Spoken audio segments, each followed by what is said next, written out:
And what we always do is we kick off with introductions so everybody knows who everybody is.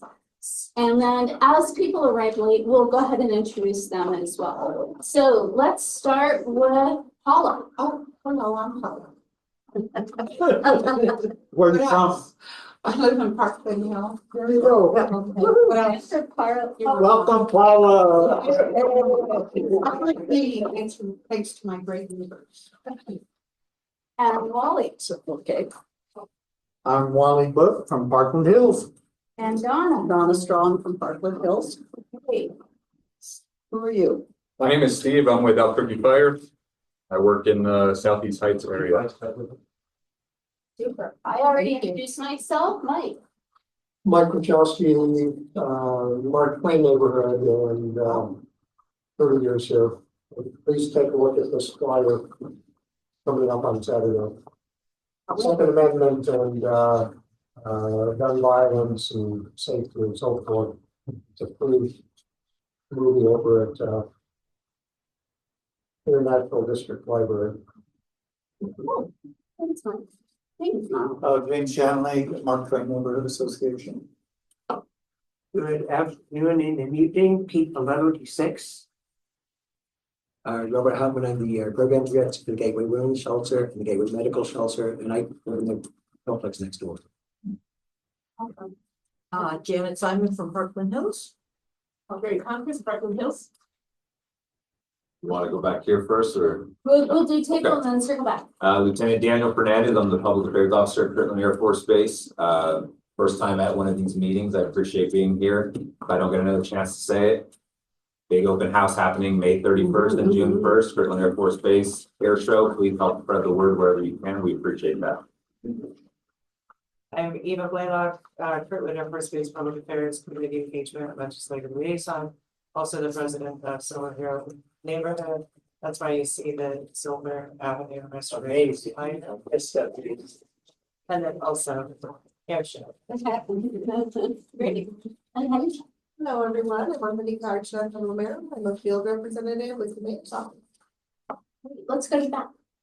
Jennifer Martinez, I think Danielle has my side. She usually comes, we're with the BCSO Sheriff's Office. We're part of the forensic police and the Welcome back. Sandra Correa, President of Elder Homestead and Vice President of District 6 Coalition. Okay. Hey everybody, I'm Nick Hamill, nurse and president of Fair West Neighborhood Association. Welcome. Hi, I'm Jennifer McDonald. I'm the Gateway Operations Officer. Hi, Patty Wilson, past president of Victory Hills and treasurer for U6. And great to see you. Good to see you. So if you haven't found it, your tent card's over here, and for all new faces, so this year remark, right? We got one. I think Good Hill has ours. Okay, there you go. I've been working. So we always review our communication guidelines just so that we don't have any misunderstandings during the meetings. And so all of our meetings, we try to participate fully. So we ask that you turn cell phones off, which I just realized I haven't done. So I'm glad I'm reading this reminder. And we ask that everybody be hard on issues, but easy on the people, because you know what, we're all here again. And we're spending a part of our evening together where we have so many other options, right? And it's because we all are here because we care. So let's listen to learn and seek to understand. So instead of parsing somebody's grammar, or if they say the wrong word, let's just try to understand what they're trying to say. Let's respect the speaker, because we all learn that in school, but we also respect the listener. And try to step up, step back, give somebody else a chance to ask questions, then circle back to people. We stay on topic and stick with the agenda to respect time constraints. But if we have something that we need to delve into, we'll try to make time. And if we don't have time tonight, we'll make it a priority for our next meeting. And we try to be kind to each other because, again, here we are. And we can have fun. Let's laugh a little bit too, right? Because again, we do this every month. Let's try to enjoy each other while we do. Anybody have a communication guideline that isn't represented on this list that you think we should add for the group? We're good? Okay. All right. And again, to remind you, if we have somebody who's having trouble with our communication guidelines, we'll remind them, try to coach them, help them, but if they cannot stick within that, we will ask them to leave. We have a new arrival. Do you want to introduce yourself? You missed everybody else's introduction. Apologies, I'm Hillary Malu, I'm involved with Fair West Neighborhood Association, I'm on the board. Great, all right, welcome so much. I'll get you a time card too, and so you can make sure everybody knows who you are. So with that, we asked Steve here tonight to talk about the AFR brush truck and to talk about some of the work that AFR is doing with outreach with folks on the street. Steve, Lieutenant? Hi, Chief. Is here from the Southeast area and has been with the Southeast area for a while. So with that. Yeah, so I can give a quick little rundown on our brush truck that's new in the past couple of years, Brush 3. It ran this past winter season from November until April 4th. So it just shut down. And that truck alone ran about 3,300 calls in that time period. Wow. So what is a brush truck? Brush truck is it looks like a pickup truck, decked out with all of our information on it. It carries a smaller amount of water than a large fire engine, and it's less expensive to run. 2 people ride on it, and the purpose of this truck was the outside fire problem that has kind of come up in the past couple of years, whether they're warming fires, cooking fires, dumpster fires, trash fires, anything outside. That truck has been kind of responsible for those. So 3,300 calls in a 6-month period, pretty significant. For comparison, the engine that runs outside of my station, one of the busiest in the city and also the country, runs about just under 6,000 per a year. So it would have been probably our busiest truck had those numbers kept up. Obviously the warming fires did start slowing down as it warmed up. So that truck is now shut down. They're housing it on the west side to help with fires, car fires, and that type of thing on the west side in the Mesa. For comparison, Albuquerque Fire in general runs about 110,000 calls every year.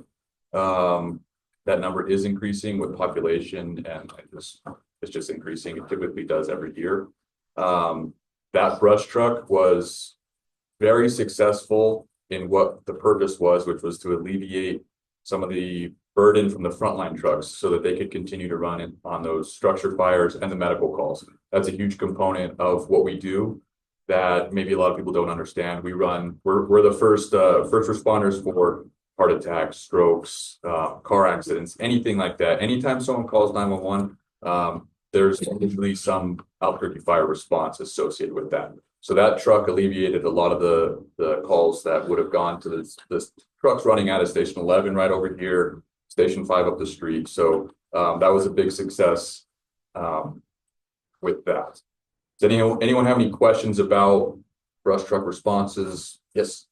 I'm just curious, is there a rough percentage division between calls that are fire that related to actual fire and those that are related to medical or other injury emergencies? Typically, the medical component is significantly higher than the fire component. I believe last year, rough numbers, outside fires were about 10% of the total call volume.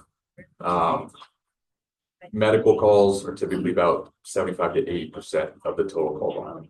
So we run a lot of medical calls, but the outside fires have really kicked up. One thing that we did make sure to incorporate with the brush truck is when it was very cold, blankets and coats were on that truck, so they were able to hand them out to those who were in need and wanted them. They also had the ability to call ACS, and ACS actually prioritized those responses versus like a hospital who needed someone transported from there. ACS was able to prioritize the calls on the street, especially in the cold weather when it was kind of a critical thing. So that was a great partnership with ACS. And we were able, like I said, bring those blankets, and we weren't just going out there and saying, all right, we're gonna hose down your fire here on your own. They know that those blankets came from here and coats, because I personally did not. so we have a new donation processing center, and we've been working really effectively at getting donations now and having churches help and other people, and we have this guy, and like he has this job where he gets things that weren't sold, like by the North Face and places like that, and he removes the labels and donates them. And so we've got literally pallets of down jackets and down coats this year that AFR, ACS, and we distributed at our shelters, hundreds and hundreds of these big coats. Awesome. I didn't realize where it came from, but thank you. They made it out there. So that was awesome. And we also distribute them through the libraries, and the folks with the libraries that are helping people that come to the libraries to learn about them. So anyway, sorry about that. Any other questions about the brush? Yes. Yeah, so you got this agile quick response truck. Are you guys planning on getting more? Because it sounds like it'll pay for itself in the long run to be able to respond to these smaller cases. I'm also curious, was there ever a fire that brush truck responded to that it wasn't able, that where it had to then call in reinforcements because the fire got out of hand? There has been discussion about adding more. They wanted to have for the east and a west component. A lot of things come down to funding and staffing. It takes time to train people. To get through our academy, it's an 18-week academy, plus the hiring process. Plus when you come out, you can't just jump on that truck by yourself. So everything's kind of slow rolling in that sense of in hiring and that type of thing. There have been discussions. There was discussions about trying to keep it staffed year round. Funding and staffing is really what it comes down to in that sense. There were some incidents where they would either call in something, they rolled up on something where it wasn't actually, someone didn't call it in, but they have me out driving and they would see something and they would call for additional units. And it's actually probably quicker than waiting for a 911 call because they have direct access via the radio. There was one right over here, Louisiana and Gibson, where they were the first one on it. And they were able to put some initial water on it to stop it from spreading to the building. So just having that unit out, they're so busy that they're out all night. So they have eyes on the city the whole night. So they're able to kind of get ahead of stuff, and you can't really put a number on what they prevented, but They're not putting out just brush fires, excuse me for interrupting. correct. Yeah, most of them were probably unfortunately warming fires that were up against buildings. It was a pretty big problem over the winter of warming fires up against buildings that would then get into the building. So that truck was able to kind of, you can't put a number on how many buildings they may have saved by getting there prior to it getting into the building. So is there a distinction when somebody calls AFR to say, well, it's just the warming, like, if people know, right? Yeah. In the neighborhood. So If it's that there's everything structure fire. filters through the 911 system, and the dispatchers, they'll ask certain questions, and then based on the severity of what the caller is providing to the dispatcher, they'll send the appropriate units. So if it's a dumpster that's on fire, they'll send a brush truck and not the 10 to 15 units that go for a structure fire. So it actually adds to the safety of our streets too, but you don't have 10 to 15 fire trucks going lights and sirens to what doesn't warrant that. Oh, go ahead. I have another question, but it's not related to brush truck when you get there. Any other brush truck ones? Does the brush truck put out like tumbleweed fires out on the mesas? Is that part of what they do? Not that specific truck. The brush truck, it's housed at a station 3 by the university. Okay. And so they were so busy with that 3,300 calls that they basically were running from downtown. Oh, wow. So Okay. they never really made it to the west side, to be honest. But now that they're at station 14 on the west side, which is 98th in the central area, they can be used for brush fires, tumbleweed fires, car fires in Mesa, So anything. it's out there. summer now, they do that. Correct. Because there was a tumbleweed fire and blew out the phone lines out of their gateway west. Yeah. For a day. So that truck will go out there, but it's not staffed full time. So the guys at the crew at 14, station 14, will get the call, figure out where it is, and then get on the brush truck if they realize they need 4-wheel drive. It's kind of a jump around. So I have another question like Wally does, but it's not about the brush trucks. So Okay. Go to Wally. Brush truck. Other brush truck questions. Yeah. How about, burning mattresses. I see a lot of them around town. Really, As is warming, Mhm. when there's, an enclosed space, but you get a lot of those. We do. And that would be the brush truck response up until April 4th, which then it goes, the engines can do that. But yeah, anything that's on fire that isn't supposed to be, or not where it's supposed to be, would warrant a response. I work with the homeless people to try to take those mattresses, take the springs out Mhm. and toss the, fabric and recycle the metal. Mhm. Will the truck be back here for the winter or? It is planned to go back in service. We typically do it right after the balloon fiesta, because the balloon fiesta is such a big staffing issue, not an issue, but it's a big ask. A lot of people are working the balloon fiesta, so we don't have the people to pull for that. And then right after balloon fiesta, it typically starts to get cool, and then the warming fires tend to kick up. So the plan is November of this year to get it back up and running. Are they available in the off time? The truck is running out of station 14, so no one's staffing it, but the truck is there up and running. They start it every day, check the pumps, so it's a functional truck, just not staffed full time. But station 14 is staffed with a full complement of crew for the engine and the rescue out there. So it is available. Yes, And then I think I missed a couple of things you said. Is there one or two of them? there's one. There's one. There is. The need is there for a second one. Staffing and funding is kind of funding. Sure. I thought I read in the paper there was two. No, Coming or here or what. we got a new one, so there was an older version of it, and then a new truck was purchased. So it's now a new version. The old one, still doing the same thing. That makes sense. All right, thanks. Other brush trucks?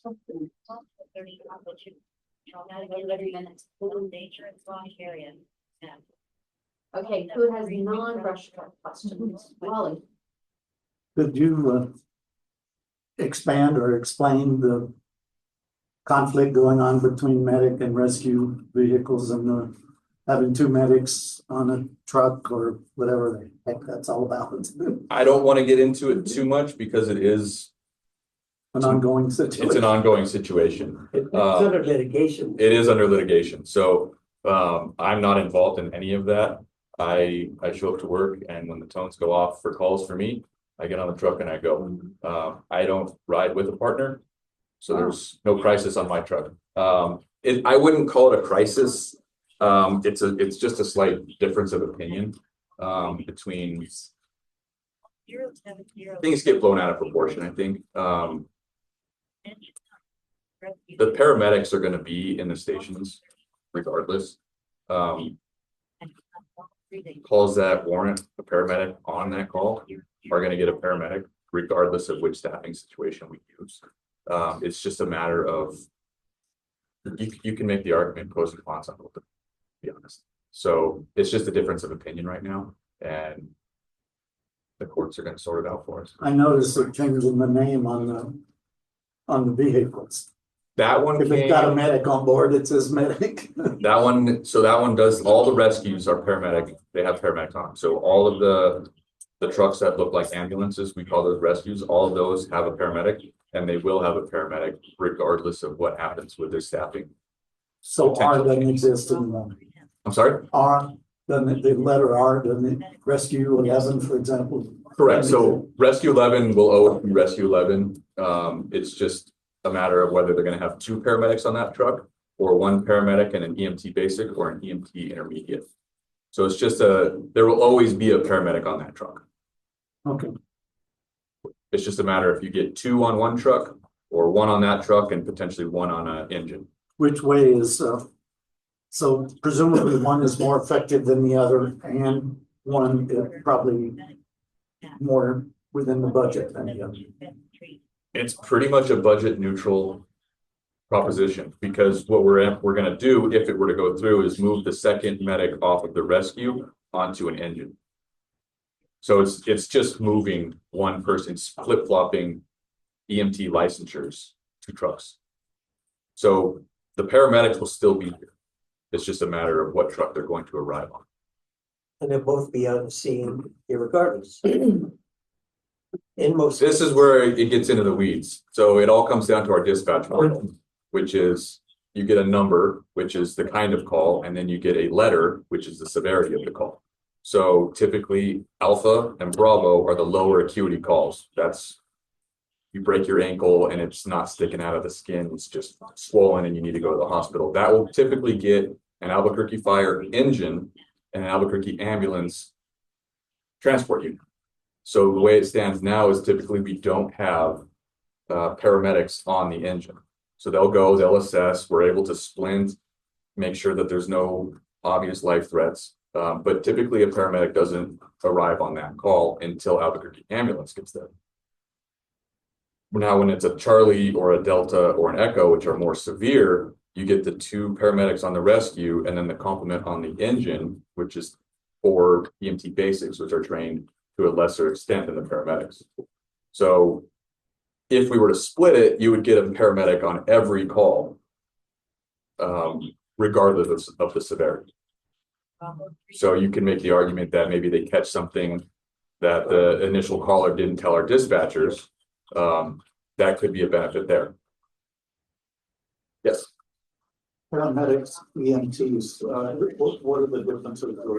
It's all in the training. So every Albuquerque firefighter is an EMT basic. That's a requirement when you graduate the fire academy. If you don't have that already, you go get trained to the EMT basic level. And that's basic life support. You can do chest compressions. You can artificially ventilate someone if they're not breathing. Do splinting, you can give some basic drugs, interventions for that type of thing. Then there's an EMT intermediate where you can start an IV and you can give some more drugs that can help reverse medical emergencies. When you get to paramedics, they're able to interpret EKGs a little bit more than everyone else, and they can give more drugs, and they're just trained to a higher level. And so that's the difference. Now, with higher training, obviously comes more payment to get them through school and then compensation when they're done. So. And there's fewer of them than there are. Correct. And it's about a year to go to paramedic school once you've already completed the EMT basic. So it is time consuming as well.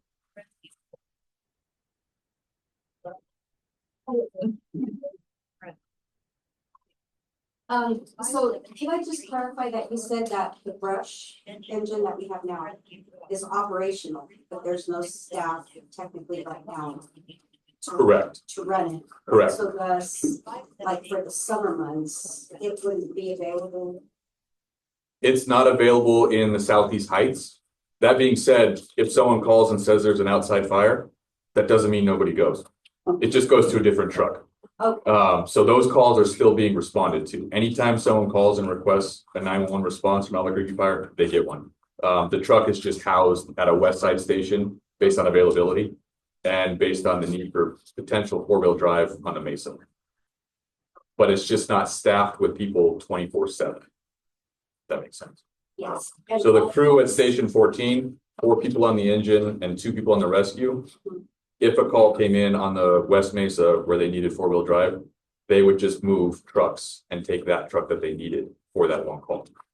That makes sense. Yes, and then to get obviously any kind of fire service, go through the describe the situation. Correct. Any fire, any medical emergency goes through the Albuquerque Fire dispatchers. So it gets routed through them and they send the same people, whether it's a fire or a medical emergency. It's 911 call, remember. Fires are always 911. Yes. Another brush truck. Do they go to fires in the Volkswagen? Because I walk there a lot. I see a lot.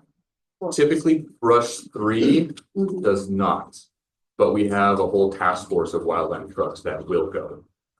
When there's a significant event, whether it be in the foothills, the West Mesa, the Bosque, they'll send from all over the city. They're strategically positioned based on response times and how they can get there and all of that. So they will respond to the Bosque. In fact, some of them went down south to Los Lunas together. And so we're able to kind of deploy wherever is needed. My question was gonna be, you have boats too, right? We have one airboat, yes. And that's typically for river rescue type thing, where if someone is kayaking or canoeing in the river and they're unable to get out or have some kind of emergency, we have that position at the river ready to go. And that's new in the past couple of years. Talking about the bull skate. You know how, I think it's called the Rio Grande Nature Preserve, the two wildlife ponds, between Tigley Beach and the river. One of the nature viewing areas burned down. Was that unintentional warming? Was it deliberate arson? That I just don't have the answer. I'm not familiar with that. I don't know the status of, when was that? More than 3 months ago, less than 6 months ago, I want to say. Okay. I'm just not familiar with that. That's a little bit out of my area. I work in this quadrant of the city, so I'm not familiar with that. So I don't have an answer. So, similar, since you're sitting next to Laura, who provides, sort of security, public safety from the police perspective, are there similar entities within AFD that assist neighborhood associations and individuals if they have questions about safety fire-wise? I will give an example specifically. A neighbor who, when you look in the backyard, has, in my opinion, a lot of extraneous stuff. Tinder, there, thank you, excellent, yeah, that looks like it could like ignite pretty quickly. Is there something again that we all can try to do to lessen the fire risk? There are some, we do have our fire marshal's office who can give some information on that type of thing.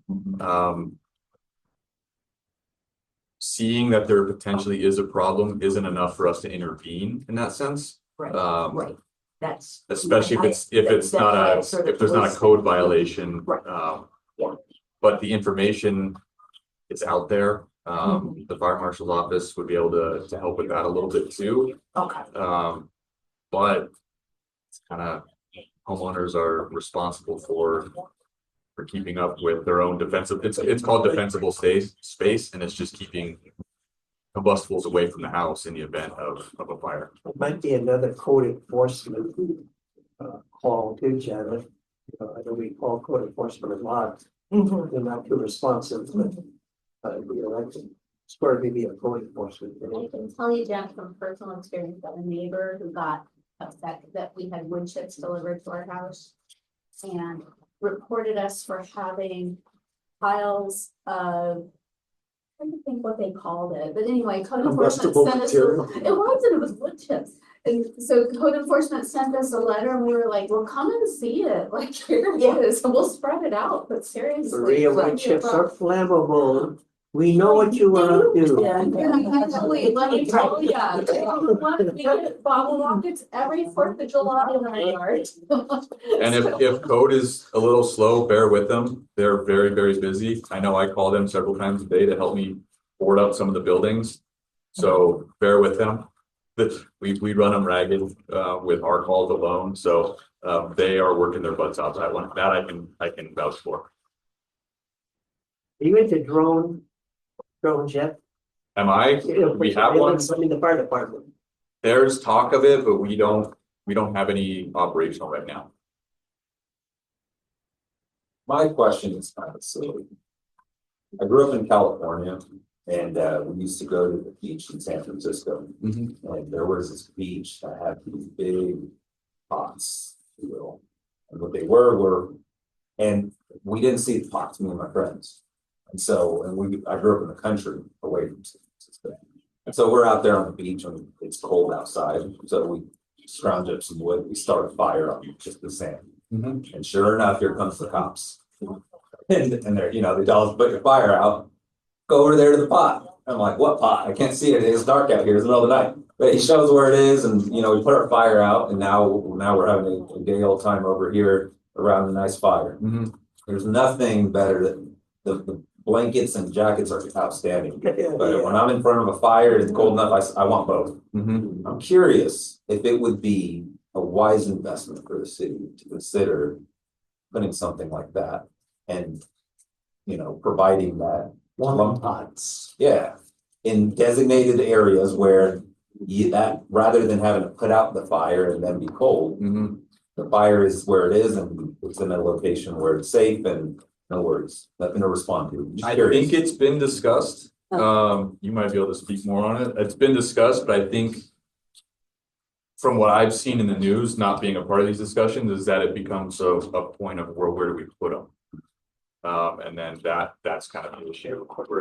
Where do they get The liability and where do we put it? What are we burning? Or you can't advocate for burning plastics because, Right. so now where's the wood coming from? Is it truly wood? What are we burning? I think there was discussion, but I think there were too many questions and uncertainties and. Is the wind gonna blow? Exactly. yeah. So I believe that's kind of where that went. Right. Could you help me get in touch with whoever was having those discussions? Because I came up with a similar concept to help keep fires away from cinder block walls and wooden buildings and so forth. So I'd like to follow through on some of those discussions, and maybe get a couple of engineers together to figure out how to build them and locate them and so forth. And that might be more your wheelhouse than it would be mine. I don't have anything to add, Maria might, but I'm happy to do some digging and see who might have been having those conversations. My curiosity is, would it be cheaper to provide cheap wood to burn than responding to the fires all over the city? I think it's a great question. If there's something innovative or creative that we can do that actually works and helps, definitely it's worth a look. And I'm really has here to be my partner and just kind of looking into things like that. And I think it's always worth looking at something and thinking about it before we throw it out or adopt it. Let's think it through. So great idea to bring this thing. I have your contact info. We know how to get a hold of you, right? I do. Yes. Yeah. In Great. case it's terrible, remember this mic's up. But and on the flip side, at one point, they were promoting these little alcohol-based warming stoves. But I had heard from our AFR partners that those were really considered dangerous because people were taking them into tents. And that's a highly flammable object and you just really don't want to do it. So we have to be really thoughtful about what this is and what the right thing is to do.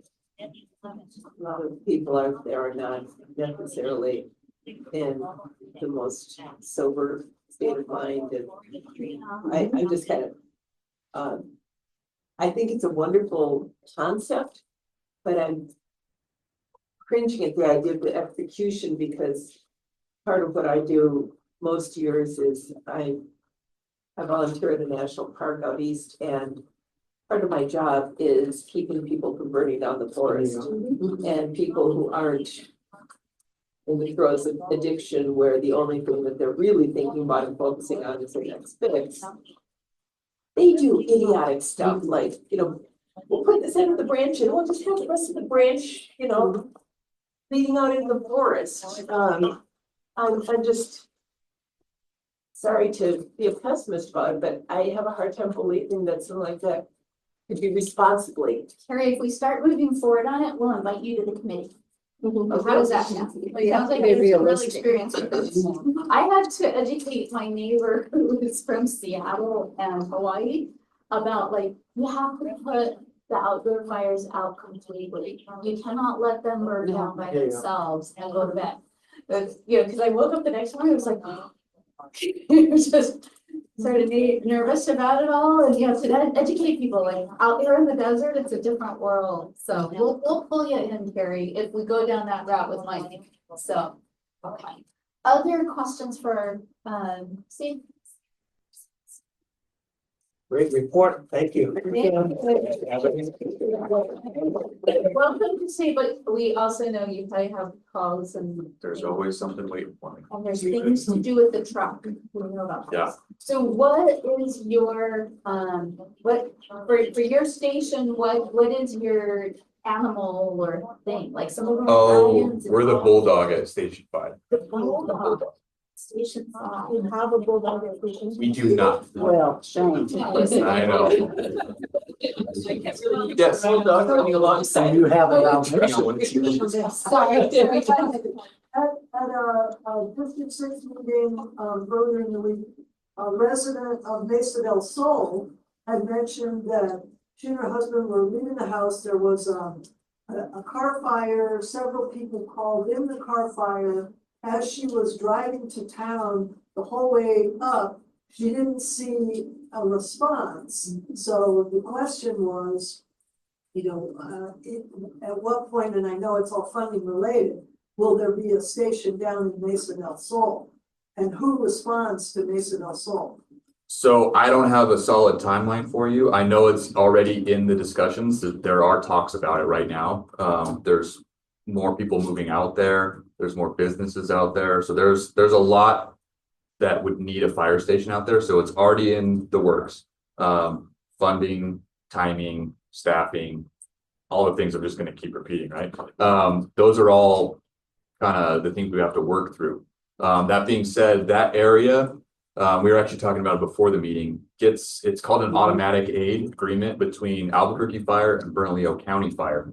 So whoever the closest station is, who has a unit available, they'll get the call. So if they were coming down University, or who knows which way they came out of there, the trucks could have been coming from county, which was right across the freeway from there. So that could have been the issue. But the closest truck will get the call. And our dispatchers work with the county dispatchers. They've gotten pretty good at it because it happens quite a bit. So yeah, they get the closest truck. That help with that? Yeah. Okay. And do you guys have anything new you're planning on doing for 4th of July this year? I put out all the fires. That's not new, you guys do that every year. Us personally, I don't believe we have anything new. We have not yet gotten our operational plan out. But we're at the Isotopes games while they do their fireworks. We're out patrolling, starting before the 4th of July and going beyond the 4th of July. So yeah, we have a presence during that whole couple weeks when the fireworks are going on. So our goal is to just make sure the city doesn't burn down.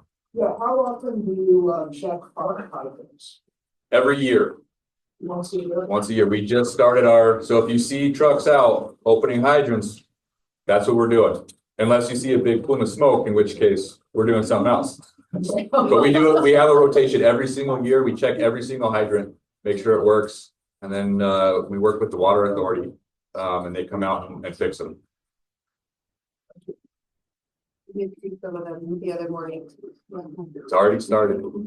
We tried to do it before the heat of the summer, but it's that fine balance between freezing cold and 100 degrees. How many fire hydrants are there? So many. Every single truck gets a lot of them to do, and it's a lot. There's, yeah. Do you let the kids play in the water when they go to the games? If they catch us while we're doing it, but we don't, just because of the drought, we don't go to neighborhoods and open them and let them do that. But there's no water. Any other questions? I just think of the amount of bottle rockets like this when we were kids that weren't illegal. It was a miracle. I live in Tyrannus, and so we had one of the biggest Boston fires ever from shooting out bottle off of the bridge. That was thinking, Yep. thank goodness. Thank you for your work. Happening. Any questions? If not, I'm gonna head. What else to come? As long as you like, great.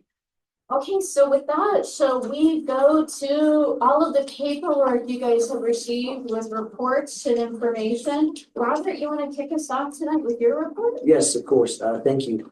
Good evening, everyone. I'm in touch on the Gateway, the Housing Navigation Center, which is the technical name for the women's shelter, which is upstairs. I've gone over the numbers, and Sandra had a question last week or last month, I should say. So the number in parentheses is last month's number, so we can see kind of like some of the changes, if you will. It was a little bit slower month. We're seeing less turnover, which is, so we had 36 new clients this month as opposed to 44 last month, which tells you something because last month was 31 days as opposed to 28, but we still had eight less people. But we're still getting more people housed. The facility works if clients work the system. If they participate with case management, they fill out the paperwork, they take the 60, 90 days that it takes, people getting housed. Up until this, I don't want to spoil next month's meeting, but we've been tremendously successful this month of people getting housed. And that's my case managers putting the effort in along with the clients. Some of the clients will come in and say, what do you have for me? Doesn't work that way. If they're willing to put the legwork in and the effort and work with us, it is successful. So we had 7 housed permanent, 2 of which had subsidies. We still have some no-call, no-shows or people terminated, but the number you see 24 is a lot less than the 33, and we had 36 exits opposed to 45. So that's 20% less this month. I broke down the ages. Again, one of the things that scares me is that first number, the 18 to 24. Last month we had 1, this year we had 5. Those are young people. These are people who should be in high school or college, or maybe just finishing college and getting their life going. Instead, they're in a homeless shelter. And it kills me to see that. The question Sandra had last month was the seniors and what that number was. We've actually gone down from 10 to 6. My hope is that continues. We shall see. We shall see next month. The length of homelessness, I didn't put those numbers as far as the month before. And the reason this number, you can take it with a grain of salt, if you will, especially once the 5+ years, a lot of the clients, they just don't know anymore. We will have clients who don't know what day of the week it is. So because everything blends together, when you don't have work or schedule, does it matter if it's Wednesday or Sunday? So a lot of that, they'll tell you, even when we're doing the intakes, we have the questions like, how long have you been homeless? Well, I don't know. Well, was it before COVID began? Or was it, I don't know. So we kind of have to estimate some of that. So I'm a numbers person. I don't like being vague, but this is probably the least reliable number that we'll ever give you. I need to say it that way. We did get a lot of submissions from case managers, 209 for the month. We had 189 which were eligible. We accepted 56 clients, but 20 of them never showed up. So, and it's a shame because 8 o'clock in the morning, we get there, Michelle, Dominique, and I begin filling beds. And we'll say at 8, hey, this is where it is, how to find us. I take the bus myself, so I take this bus, get here, and still 20 of them didn't show up. But we did accept, we did have 36 show up. At the medical, we opened, today is the 24th. We actually opened up 2 months ago today. We hit our goal. We were trying to add 10 each month. We hit 20 patients last week, which we're very excited for. We lost a couple, but we're back up to 19 today. And we went from 13 clients up to 20 in the span of a week. She's not here tonight, but Gail, who is the nurse in healthcare for the homeless, has been meeting with UNMH and kind of getting the word out here. Like, this is what we do. This is who to send us. And this is just as importantly, who not to send us. Because we've had a couple of clients, probably about 4, who within about 8 hours of being there self-exited because they weren't completely informed what the facility was and that no, you cannot leave to go and use whatever you want to do. You cannot go to your cousin's house for the day or something like that.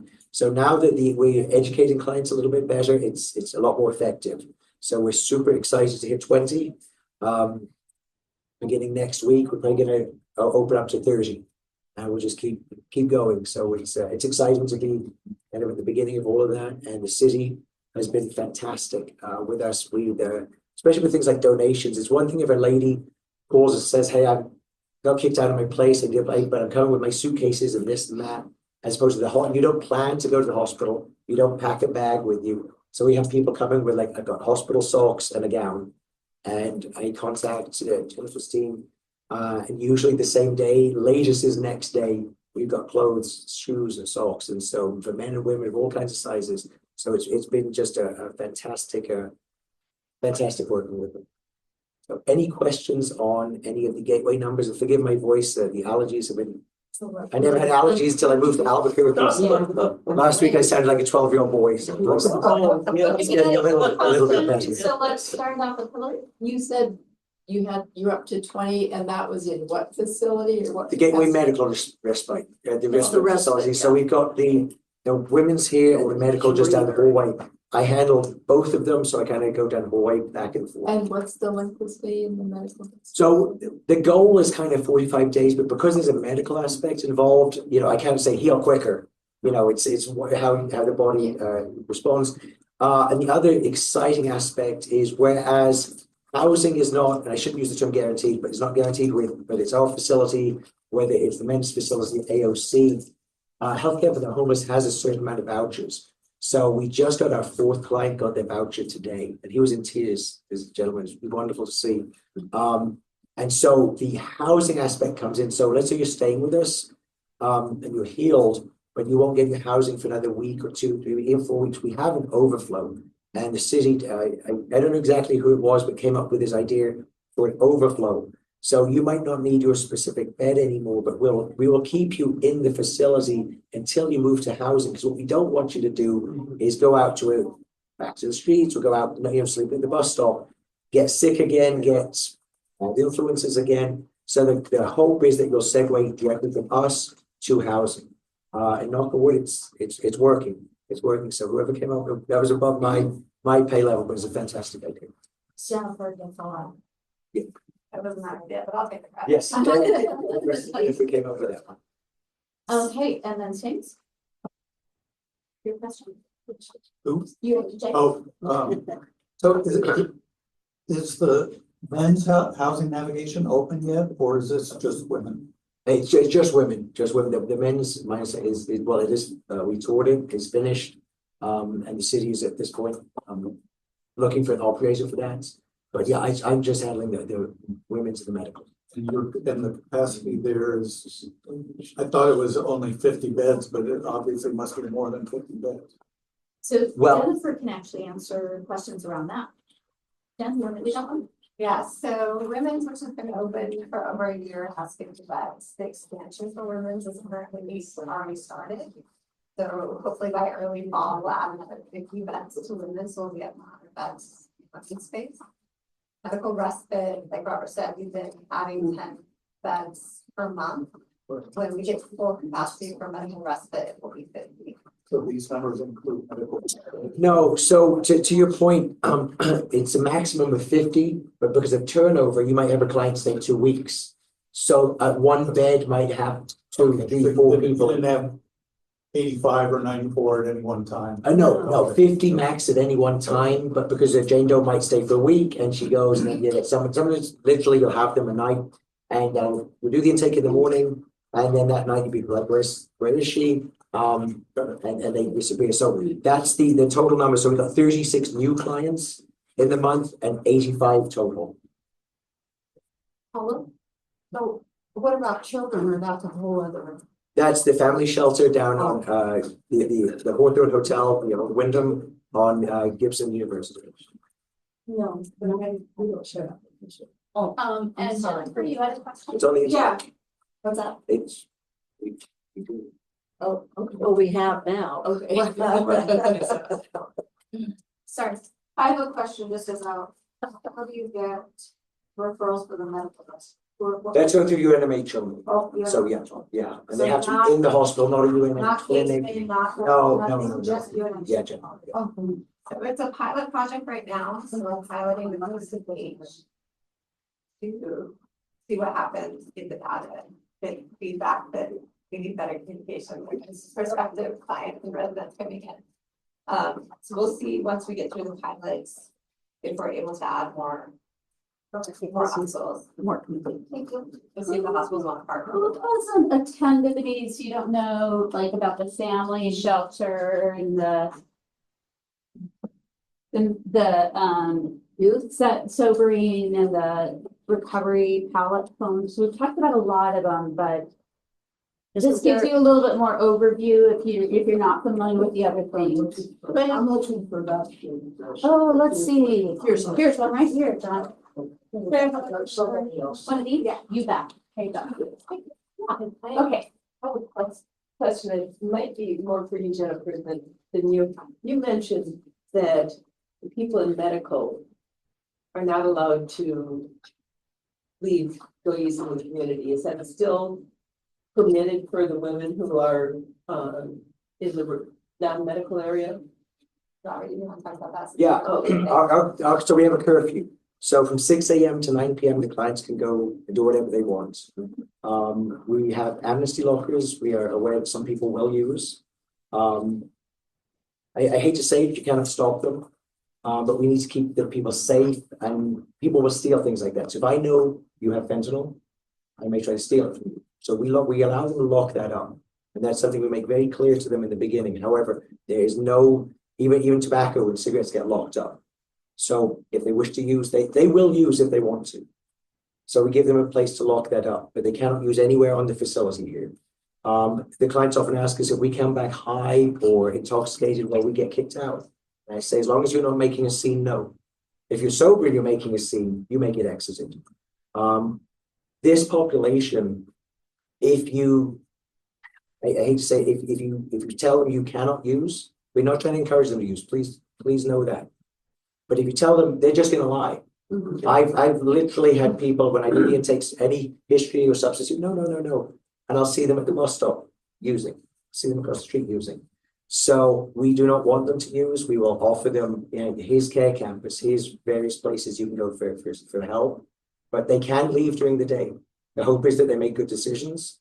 The hope is that they're working, they're getting employed, they're applying for disability, EBT, whatever it is to get their life back on track. But until that person makes the conscious decision that, hey, I'm going to fix this, us saying, no, don't do it, isn't going to change anything. And so part of this job is helping those who want the help, helping those who don't want the help, but still need a place to stay. Those people will at some point get their lives back together. We've had clients come back a second, third, fourth time, and they'll make the decision. We had one client, she just got housed. She's going to leave on Monday. She's been in and out of the shelters, and that was her life. She would go from shelter to shelter, state to state.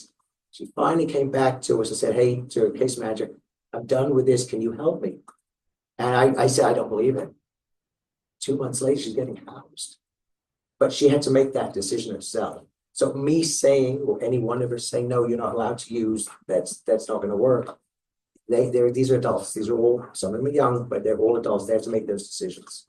So if they wish to use in the day, they can. We're not going to stop them. Once they leave the facility, they can do whatever they like. We just hope it's good decisions. Thank you. Mike, you have first and then Lieutenant.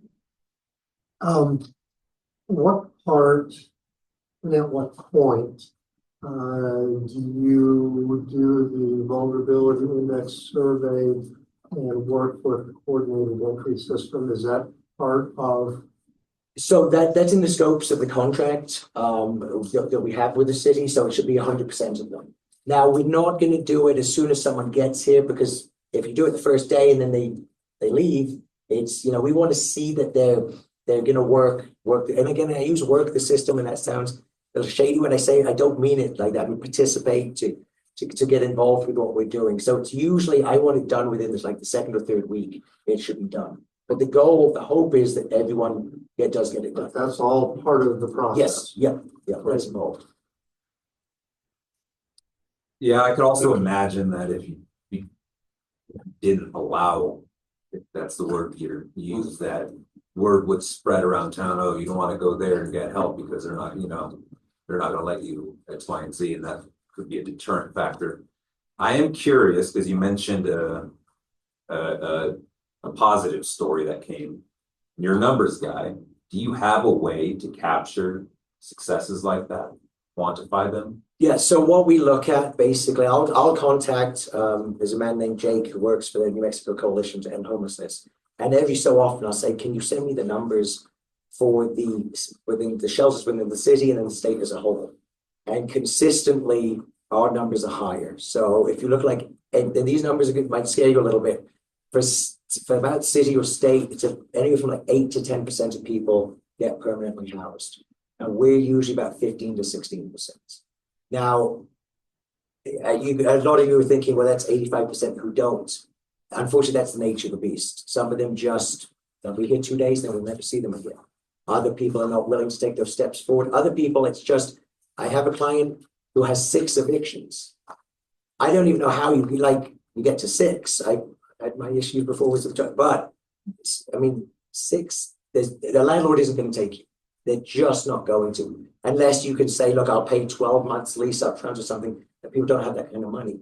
So there's some built-in challenges, some with violent felonies, where it's just not going to work. So I tell my team this: don't focus on the outcome, focus on the effort. Because if you focus on the outcome, you're going to go home in tears every day. You focus on the effort and the successes of those people who you can get in, and then it's a very satisfying job. Not easy, but very satisfying. But yeah, so I'm very pleased with the numbers. I would love them to be much higher. But the fact is that this facility, because it's more specialized, because we hold the clients accountable to, hey, you're not making your case manager meetings, you're not going to be extended beyond the 30 days. It does work. It does work. And one of the things to always remember is that if you look across the community and the other programs that are out there that are higher barrier, that require sobriety in order to be there, Brothers of the Good Shepherd is an amazing program, and they've been around for a long, long time. But they literally will give you a breathalyzer as you walk in the door. And so what we needed with the city programs is to have that space for folks who can't get in the door for these other spaces to try to get them help too. So that's part of, just looking at the whole environment that we're working with. And I think the city reporting that each program has to do, you get the numbers, the stats, but there is also a space to share specific stories. So you get both kinds of data. And so you get that chance to share that success story, or you get that chance to share that really sad thing that just didn't work. And we're trying to figure out what we can do next. And so that is part of the reporting requirement as well. So. May I ask a follow-up? Is there a program or process to potentially bring some of those success examples to come and share their stories with some of the folks? Yeah, we're working with the city we filmed I think it was about 6 weeks ago, one of our clients who got housed, and she'd been in poverty all her life. She literally said she never thought she'd be housed. I was sitting there while they were taping, and I just play on my phone because I would be in tears, because it's just fantastic to hear this. And I saw that video, and again was in tears. And they're doing more and more of that with the city, so people can see this, because it takes money for this, and some people say that could go elsewhere, but these are lives being changed. And that person who we put the money into now is off food stamps, is off, now she's working, so she's getting insurance through her employer and is paying into the system. So yeah, the city's doing a wonderful job filming things like that. I'm going to be meeting with them next week to go over some stuff, and every so often they're like, can you type something up? And I'll say, we've got this one who did this, and this. So it's working. It's nice to see. We have Wally and then on the. In the referrals notes, it says that some people were ineligible, and one of the reasons was a recent client. So evidently you track frequent flyers, or what is the gap before you let it back in? It's 4 months. It used to be a year, but it's been changed to 4 months. So 4 months from your exit date, you can come back. Even for the overnight respite? Sober? Oh, no. What, no, that's medical. that's UNMH. Yeah, Oh, that's- the overnight is, that's not me. So That's you're Kate's medical official. respite, so you have to have, This is for the that's for the Gateway Women's Shelter. This is Gateway only for Women's. housing navigation. Yeah. So if they voluntarily leave, they have to wait 4 months to be able to come. Yes, exactly. But And that's we- only for the Women's Only Housing for the women's, Navigation yes. Center, not the rest of it. Is that what you were asking? I'm sorry. Well, what I'm asking is if you have somebody that keeps coming back with a use problem, the problem with using, is there a point at which you don't allow them in? Well, I'll have the conversation with them. If I see someone's name come up, the second time I went there, but the third time, I will speak to them. I'll say, Jane Doe, you're coming back again. What's going to be different this time? Because it doesn't make sense to keep having someone come who's going to fail. Because I've got 100 other ladies on the list who I'll give a first shot to. So I'll have those candid conversations with them. And if I don't get to speak to them when they come in to do the intake, I'll find them and say, hey, it's nice to see you back here, but what's going to change this time? You did, the first time it didn't work, second time it didn't work, this is the third. Why? What's going to happen? And we'll hold them to that. And I'll be very candid with them. I'll say the standard is going to be a little bit higher because there's no, I didn't know. I'm going to expect you're not going to miss 3 case management meetings before we're going to have a discussion. If you're late for the first one, we're going to have that chat. So we want to make sure that people are engaged, who care. It's not just, there are other shelters where they can sleep. There are other places that will feed them. If they want to get their life back on track, this is the place for them, but they have to take that seriously. So yeah, we know, you see the names again and again. And I, especially because I don't do the intakes anymore, but I did them. So I've seen every name who's come for 2 years. I entered this into the system and I exited them from the system. I said, I put them in again and they exited again. So I'm fairly familiar with the bulk of the clients. So we'll have those candid, tough conversations with them, just so they know we mean business. We want to help them, but if you're coming a third time, are you genuinely serious? And we're seeing the people who are coming back, that it's working, that they get it, that we're not messing around here. Is there a different process for those people that keep coming back? Is there Well, what I like to do is I'll any change. kind of recommendation? What I'll try to do is first thing I'll do is I'll try to change the case manager, because you never know. Maybe it was a personality thing. You didn't work with you, but it'll work with you. But again, holding them more accountable and saying, look, the first time you were here, all you were doing was you'd leave in the morning at 6, you'd come back at 8:59 and you didn't get anything done. We need to see something different. We need to see more. And hold the same way I hold my staff more accountable, I will hold them more accountable. You've been here again and again. We need to see more out of you. And ask them, what do you want out of this? And a lot of them, I'm just sick of being homeless. And especially for the female population, it's dangerous around here, right? There's multiple assaults, things like that. They're sick of being hurt. But they have to make that decision. But again, we'll have those, we'll hold them accountable. Okay.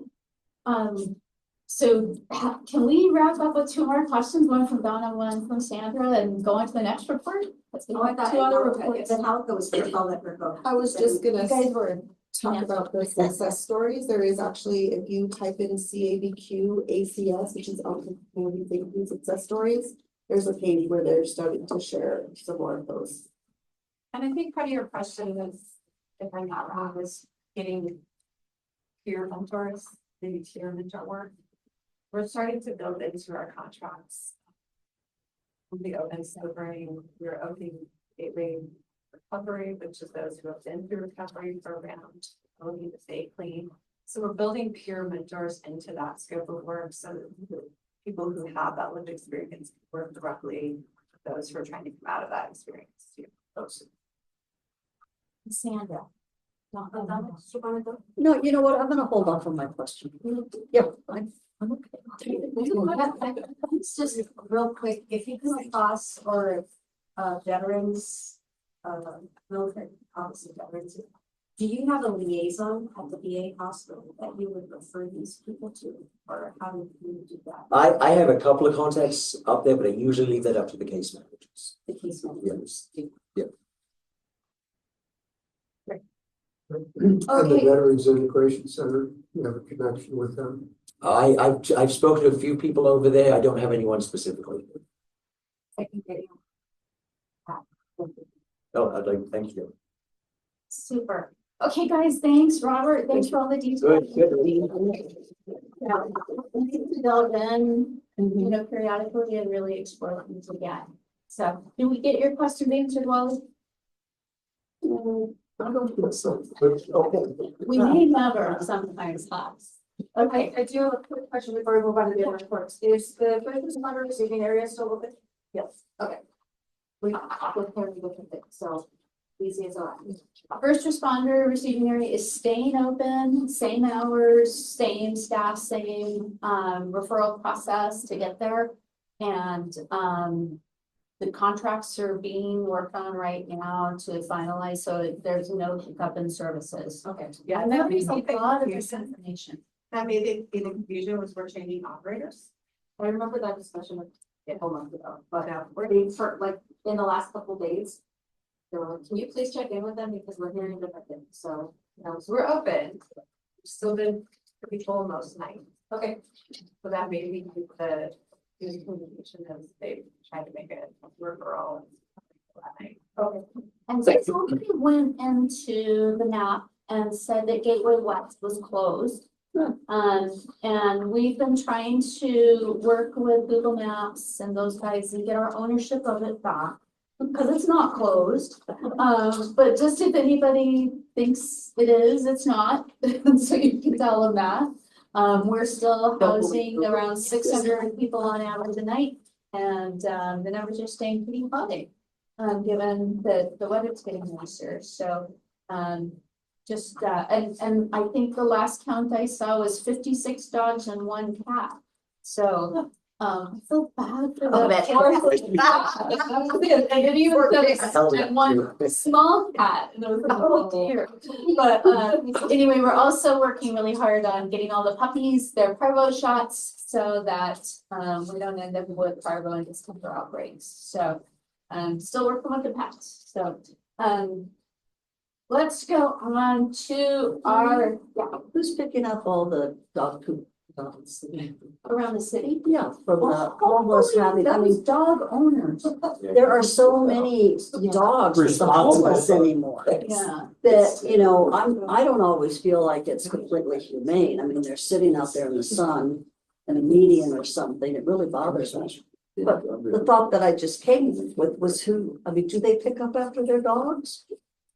My neighbors don't pick up after their dogs. Yeah, What? I'm like, I just hope they pick up. I have to say, a lot of people don't. We don't. Too. Okay, well, so we don't address that with them. I don't know. I Yeah, mean, it's yeah. hard to track. I mean, it who's sounds like a who's stupid who. question, but it's an accumulation Yeah. of feces across the state. Yeah, I'll tell you, I mean, I walked the North Golf Course and the neighbors there are saying that the poop on the course isn't from them not picking up after their dogs, it's all from the coyotes. And I'm just like, okay, so you can kind of tell me, did you place on the path? So it's not denigrated at all, I'm just like, I have to tell you, along the ditches down in the But you know, valley. coyote poop does not look like dog poop. Well, I don't think it does either, No, but it doesn't. like,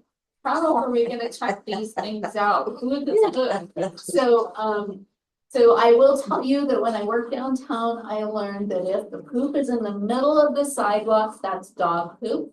And if the poop is against the wall, that's people poop. So that's one of the easy ways to know what you're looking at. So then you know who to call or who to complain to. So that's the only big, like, that was a big learning for me. So okay, anybody else? Oh, speaking of those. Yes. So there is, What you looking at now? So there is a new page on the city website that says, that's called I Gotta Go, I think. And it has a map that you can pull up on your phone to see where the closest public bathroom is and what its hours are and when it's open and when you can use it. I didn't know we had public bathrooms. We do have libraries. 89 of them. Services. Yeah, so anyway, just thought I'd let you know, because that press release just went out Amen. last week, so. So, what is that called? See? I gotta go, or, cabq.gov/ I gotta go.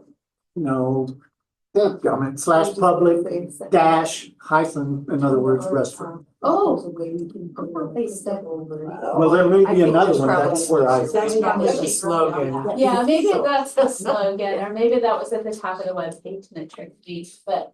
If I can, I'll send those links out to you guys with our next meeting invite, so you can know where. I just Googled public restrooms That's what I'm in doing now. ABQ Right. and it came up. Oh, so there you go. Missy Place. It's Okay. called the Missy Oh, Place. sure. So let's look at our police stats, guys. You've got your 2 cake staple.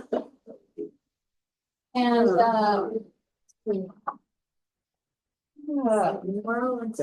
Commander Richards couldn't join us tonight. There, were a couple of other things that he had on his calendar. But he'll probably be back again next meeting. But, when you look at, these stats, does anything, any questions or concerns that we can help answer? Everything's up. Everything's up? Well, it's getting warmer now. We do know that a lot of things go up as the weather gets warmer. So then you have to look at your comparisons over time. Red doesn't mean up. Huh? Does not red mean up. Red mean up? No, it means that it includes. On which page? Oh, comparative stats. Oh, percentage of change? Yeah. Yeah, I think it's a decrease, because it It's a went from decrease. 19 to 73, 23 to I 21. think red means down. Yeah, it does. It's up, last month, and the previous month, so last month is the most recent month. Oh, another previous, so it is up, it is up, sorry. Yeah, they're going up. Oh, no, they're going up. They are going up. Whoopsie. Everything's up. I'd be very surprised if we got down. They just got the pronounce. Sorry, yeah, so that was just. It means Last. the bad Oh, sound. that's someone shoved between the Bad. ears. Cause it ain't me, yo. Pluses and minuses to clarify. But I think didn't we ask for a year-to-year comparison? Yeah, we did. So, I think that the second page that looks like this has your year-to-year comparisons too. You know, it's been about a year since the guys from the data office came. Are you feeling like the information that they're providing is giving you information that you were looking for? Do you feel like we need to have them come back to talk about what we're getting? Or are we looking for reasons?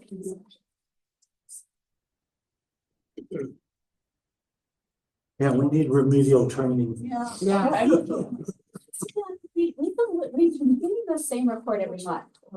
It's comparing April of 24 to March. Yeah. It's a year.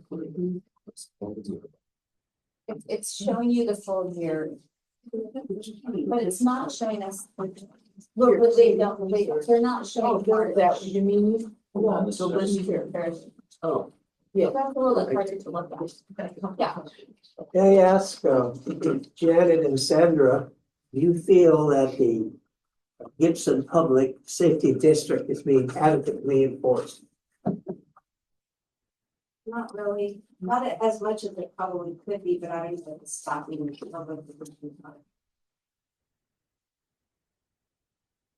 But that's just my opinion. See. I can contribute to that. When we cleaned up 2 weeks ago, day after tomorrow, there's a vacant lot that's well within the half mile boundary. Just immediately north of the Taco Bell, No, between Gibson and Truman. between Gibson and Truman, and it's in the middle of the block. It's like a hidden park, but it's Just east of Taco Bell. just north of Taco Bell. Well, North. alleyway is Yes. from Gibson to Okay. Truman, True. which is east of Taco Bell. Right. So I picked up a huge amount of trash, a pickup load worth of trash, but the worst part was 15 sharks. And Janet was nice enough to go over and I gathered them up and put them in a baggie. She went and picked them up and had a place to dispose of them, but I'm just saying, people are using that area to shoot up and it's within the half mile, so we need to keep an eye on it. Well, there's a lot of them within a half mile and I don't know, does anyone pay attention to that, to this agreement? Eric, So I half can mile? tell you that every single day that solid waste is coming through and they are working on it because we see the reports and I work with those encampment teams on it. So I can tell you that there is a lot of work on it, but it is, yeah, there are a lot of people in this area, the southeast area in general. Are there regular patrols? Maybe is it? Yes. Yes. There are regular patrols from APD, from the encampment teams as well. And then we have a person on staff here who goes through, regularly reports Monday, Wednesday, Friday on the encampment team meetings. So do they cruise the area?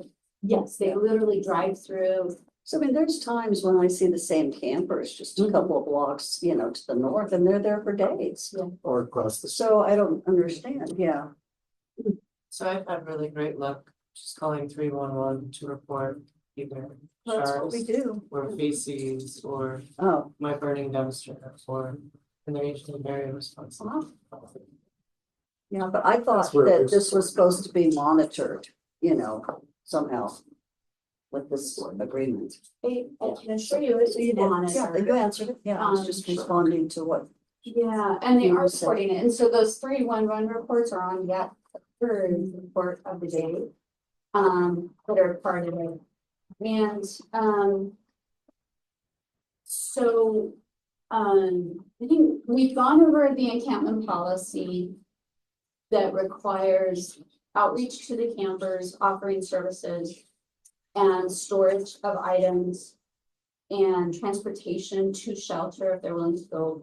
If they're willing to go, that comes. If they're not willing to go, then they're issued a notice requiring them to pack up and clear the area within a specified amount of time that is dependent on the area where they are camping.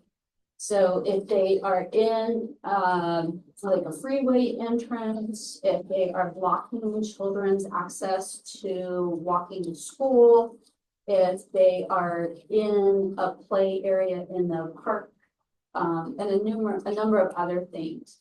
Those are immediate removals. Immediate being that they're asked to have their things packed up and ready to move within an hour.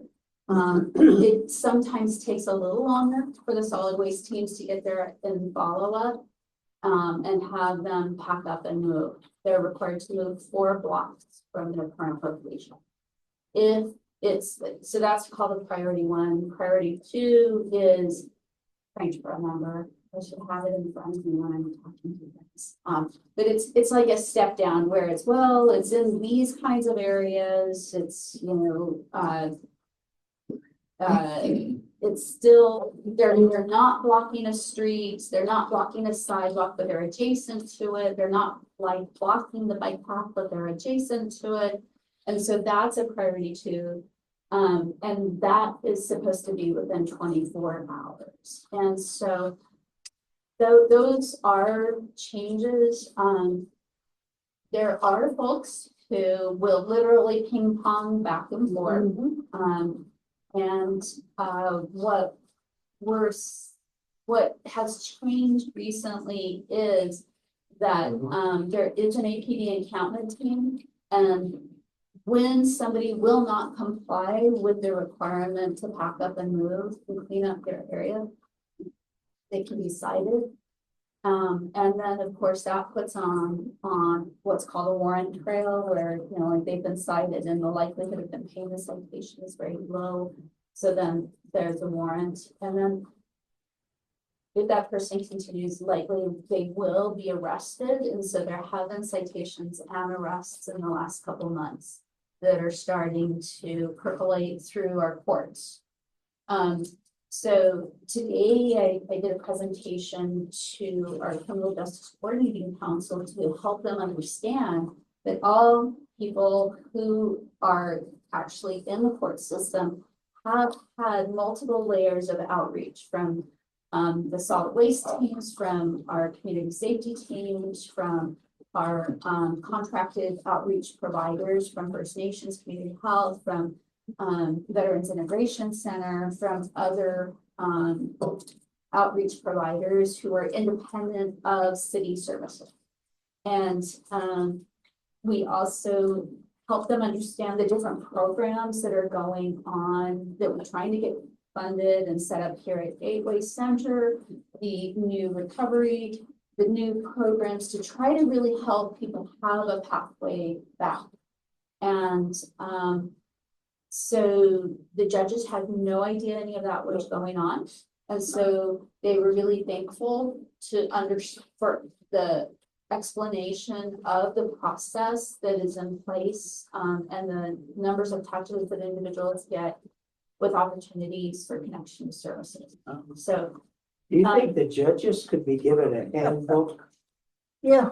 You know, I mean, say, you know, a handbook and say, look, this is the process. And when you see them, they probably went through step A to step Z.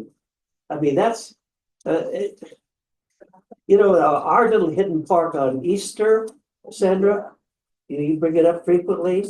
You know, people jump the fence and camp, they throw litter across the fence. Last time I talked to the mayor, he drove down Easter, because I nag him a lot. He didn't see anybody. And that's true. I absolutely believe it. But the next day, I drove down Easter and he was loaded. I reported it and I was told, how many people are they? And I said, considerable. Then I was asked to define considerable. And there was a gang. And you go down Ortiz to all those side streets. And then you get to the ACS building and it's a wraparound. You know, down San Mateo, Catherine, and up Ortiz. And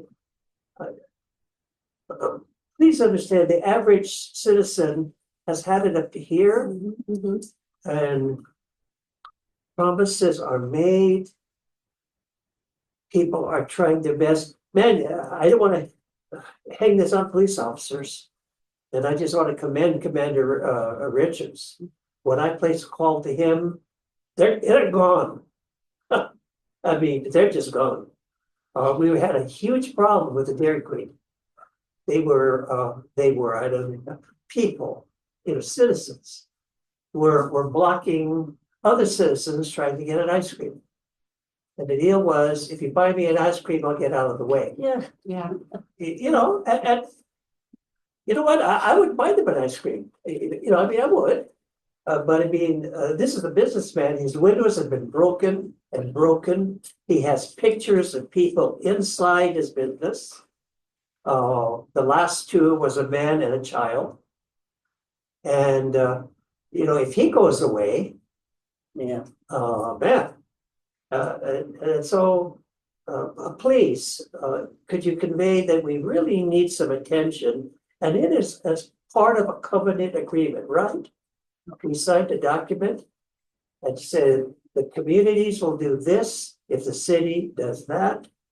And is it hard? Yes. Is it nearly impossible? Yes. But there are ways to do it. And I would please ask you to do what you can, Maria. And the other thing that comes up is we have $1 million walkway, which is locked up. And I'm told, but you have a hawk light. And who knows about hawk lights? Isn't it around 200,000 to put those in? Do you know? Yeah, it's an orbital link. It's What are those? a hawk light. It's the one. Oh, it's when I'm on the sidewalk and I can trigger a red light or a green light. And I like it, you know, but why not the walkway? And most people I've talked to believe that the walkway is closed because Gateway cannot enforce the camping situation on the walkway. That's what most people believe. They can't stop people from camping there. It's a nice place. If I was camping, you know, behind, you know, it's not too bad, but people can't use it. And again, the appeal would be to please open the walkway. I was talking to some folks just this evening, indicating to me that children used to use it all the time. And boy, One down I-25. There's another one, yeah. and I used to use that, used to ride the bus to work. So just to hurry. And, oh no, got real dangerous and scary. So it's a pedestrian bridge over Yeah, over I-25 by I-25. Louisiana. Yeah, you end up having a tail there by, and I used it all the time. Just got terrified. You don't even see them, you know. I have one more question and then I have to run. Those numbers, Fred, those are representing police responses to crimes, correct? Yes, they're calls for service. Calls for service. They were all responded to? Yes. To some degree, the PA and public affairs, you know, one way to get those numbers in the green is to have less cops, less people to respond. So to some degree, it's almost a good thing because it's showing that there's more policing happening, there's more response happening. Am I wrong? Am I off? Yeah, when you look at proactive policing, this is where it's not in response to a call necessarily. This is where the officers are cruising the area and finding things and identifying things and addressing them right then and there.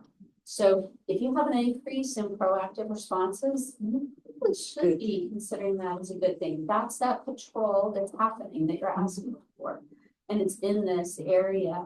And so then you know, you're looking at, you know, the property, we broke out property versus quality of life versus violent crime and then how many shot spotters. And so when you're looking at the change, I think it's really important. That's really a good point to point out. So, and I want to Could be a also shot just spotter put around here. You do have Are shot we adding spotter. more? You have shot spotter in this area. Oh, it's already here. It's been here since the beginning. You were. I like the didn't secondary- understand that. Yeah. Yeah, and I want to just clarify for everybody, it's 8:01, so we do try to start and end on time.